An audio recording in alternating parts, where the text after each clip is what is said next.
جب حضور سرکار مشاہد ملت رحمۃ اللہ تعالیٰ علیہ پرتاپ گڑھ شہر کے قریب سے گزرے، اس زمین کو وہابیت زدہ دیکھا تو حضور مجاہد ملت نے کہا یہ علاقہ ثانی نجد ہے، اللہ یہ زمین دیوبندیت وہابیت سے متاثر ہے، یہ زمین ثانی نجد ہے، نجد کی یاد دلاتی ہے۔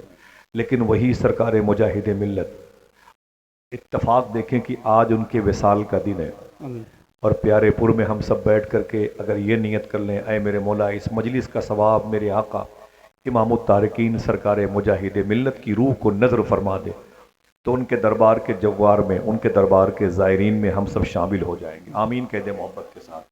سرکار مجاہد ملت نے فرمایا، جب مشاہد ملت کا یہ قول سنا، پرتاپ گڑھ کا وہ بیلٹ، وہ علاقہ، وہ سرکل جو دیوبندی زدہ ہے، تو فرمایا یہ ثانی نجد ہے۔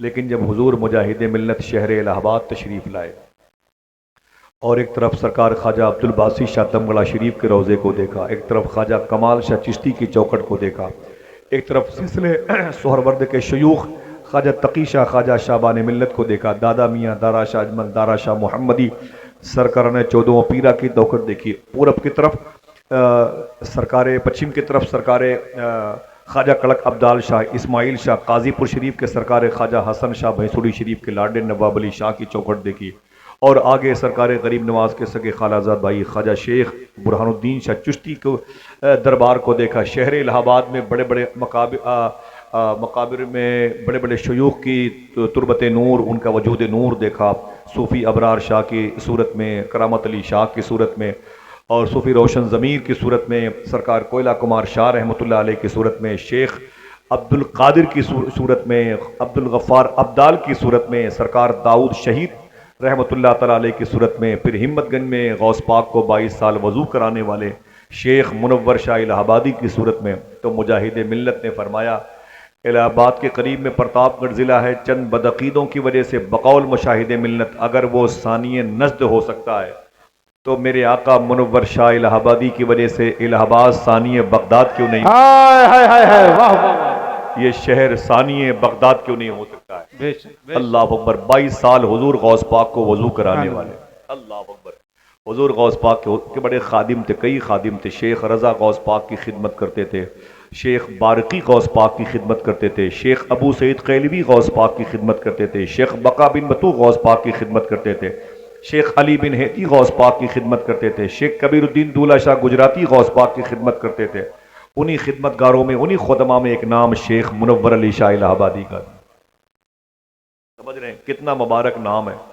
میں نے علامہ شہادت نظامی صاحب قبلہ سے ایک روایت دیکھی تھی، علامہ امجدی صاحب بیٹھے ہوئے، میرے سر کے تاج، بالخصوص میرے آقا سرکار خواجہ عبد الوکیل شاہ کی محبت جن کے دلوں میں ہیں، ان کی جوتیاں میرے سر کا تاج۔ میں اتنا کہوں گا، عاشق نے 2 قدم میں در یار پا لیا، زاہد کا خاندان ابھی تک سفر میں ہے۔ عاشق نے 2 قدم میں در یار پا لیا، زاہد کا خاندان ابھی تک سفر میں ہے۔ آپ نے بیان فرمایا تھا کہ علامہ شیخ ابو سعید قیلوی یہ حضور غوث پاک کے خادم ہیں، غوث پاک کے بڑے بڑے خادم تھے، اور ایسے ایسے خادم تھے غوث پاک سرکار کے کہ پتھروں کی چٹانوں پر کھڑے ہو کے اللہ اکبر کہا کرتے تھے تو پتھر کی چٹانیں ٹوٹ جایا کرتی تھی۔ وہی حضور غوث پاک کی بارگاہ میں سرکار غوث پاک کے گزرنے کی راہ میں پانی چھڑکتے تھے، جھاڑو لگاتے تھے اور ہاتھ باندھ کے کھڑے رہتے تھے۔ جب حضور غوث پاک اپنے حجرے سے نکلتے تھے، گھوڑے پر بیٹھتے تھے، تو یہی غوث پاک کے خادم شیخ بقا شیخ علی بن ہیتی اپنے ہاتھوں سے غوث پاک کی جوتی شریف کو پکڑتے، جھک جھک کر بہت دور تک چلا کرتے تھے۔ غوث پاک فرماتے، اے بقا، اے علی، کیا کر رہے ہو؟ تو رو کے بولتے، کیا کروں شیخی، اللہ تک پہنچنے کا اس سے بہتر کوئی اور زینہ ہی نظر نہیں آتا۔ حضور غوث پاک کے یہ خادم تھے۔